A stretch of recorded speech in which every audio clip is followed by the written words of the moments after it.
सम्हाल्दै यो मनलाई गीत म लेख्दैछु तिमी आइसँगै गाइदेऊ न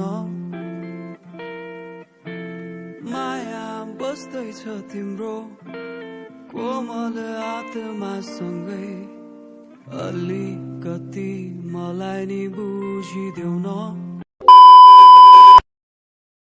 हेलो साथीहरू, स्वागत छ मेरो नयाँ ब्लगमा। के छ हजुरको हालखबर? सब सन्चै आरामै हुनुहुन्छ होला? कहाँ हुनुहुन्छ, कसो हुनुहुन्छ, के गर्दै हुनुहुन्छ? सो फाइनली चाहिँ म काममा आइसकेको छु होइन। बिहान बिहानै 7:30 भएको छ। 7:30 बजी म काममा आएर परोठा सरोठाको रेडी गरेर बसेको छु होइन।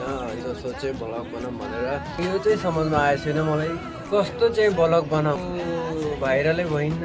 हजुरहरूले आफै भनिदिनुहोस् त कस्तो भ्लग बनाउन पर्यो, म त्यही हिसाबले भ्लग बनाउँछु र फेरि मलाई भाइरल गरिदिनु होला। म भाइरलै हुन गाह्रो भयो त। फाइनली म काममा आइसकेको छु। यहाँभित्र अब किचन हेर्नुहोस्।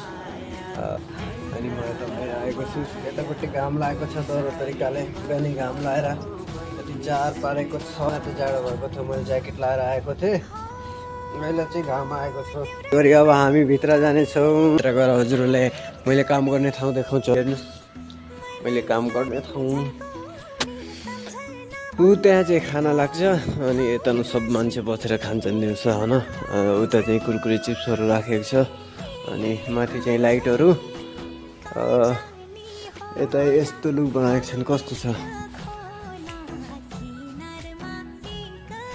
राम्रो छ होइन।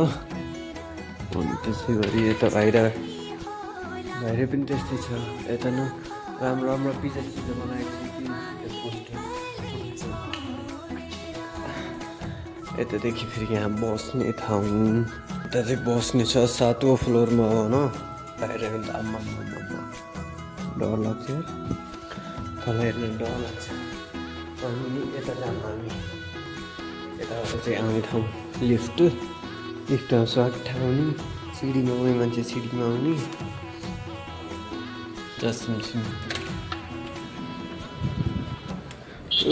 तलको टो क्याफे चाहिँ अरू हाम्रो ठुलो क्याफे हो। कमल दाईहरू गर्ने, बाटे दाईहरू गर्ने, सन्तोष दाईहरू गर्ने, मुन्नाहरू गर्ने त्यही हो होइन। म पनि पहिला त्यहीँ गर्थेँ कि 1 महिनासम्म त्यहाँ गरेँ मैले। अनि उसको बाद यता सिफ्ट गरिदिएको मलाई।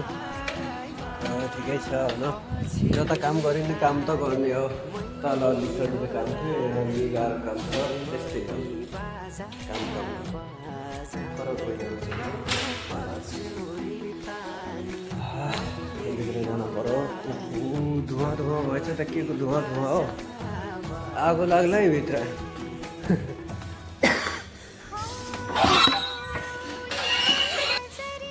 ग्यास गनाउँछ त। ग्यास त लिक भएछ क्या, सिलिन्डर फाट्यो भने त धस्ता। ओ शुभ शुभ शुभ शुभ।